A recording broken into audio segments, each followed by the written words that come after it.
Hello prieteni, eu sunt Eliza, bine ați revenit pe canalul meu. Astăzi o să vă arăt cum să faceți cel mai simplu tricou la care aveți nevoie de doar două măsurători. Pentru acest tricou nu aveți nevoie să urmați exact pașii pe care i-am făcut eu. Puteți să faceți tivul mânecilor, gulerul și tivul de jos al tricoului folosind un tiv simplu sau un tiv dublu întors. O să vă arăt cum se face tivul dublu întors, însă eu am folosit și alte tehnici pentru că am vrut ca acest tricou să semene cât mai mult cu un tricou de costum medical. Pentru măsurători o să aveți nevoie de lățimea umerilor și de lungimea produsului. De la aceste două măsurători veți continua să faceți exact patternul pe care o să vi-l arăt, care este destul de simplu. Trebuie să țineți cont că în funcție de lățimea umerilor, tricoul va fi cu atât mai lat și în partea bustului și a șoldurilor. Astfel încât dacă luați o lățime a umerilor cât mai mare, evident că o să fie un tricou foarte larg. Așadar,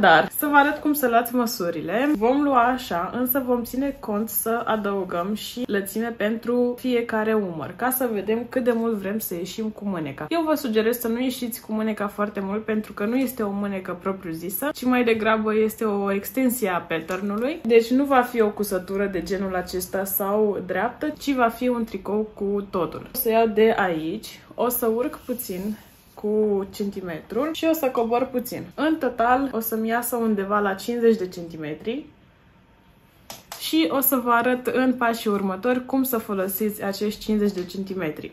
Pentru lungimea produsului vom lua de la mijlocul umărului și vom coborî exact cât de mult vrem noi să fie produsul de lung. Însă ce trebuie să țineți cont că pentru partea din față vom mai adăuga încă 8 cm, iar pentru partea din spate încă 14 cm.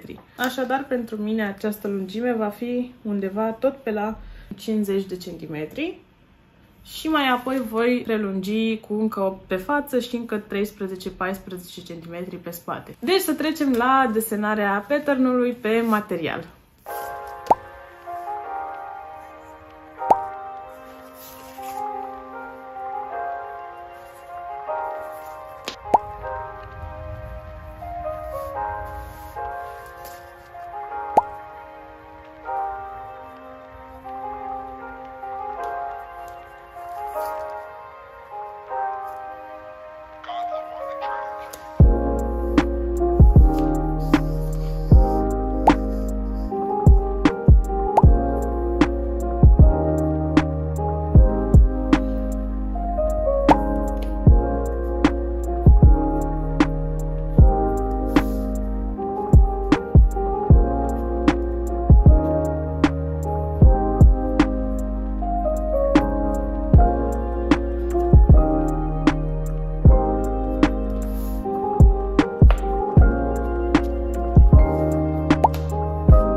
pentru video de astăzi. Sper că v-a fost de ajutor. Este unul dintre cele mai simple pattern-uri de produse vestimentare pe care le puteți face. Iar în continuare voi posta videoclipuri pentru a vă arăta tot procesul de coasere și finalizare a produsului în pași cât mai simpli pe care puteți să îi faceți și voi acasă. Până data viitoare, sper să puneți în practică acest pattern și noi ne revedem cu continuarea și anume cu coaserea celor două părți ale tricoului. Pa, pa!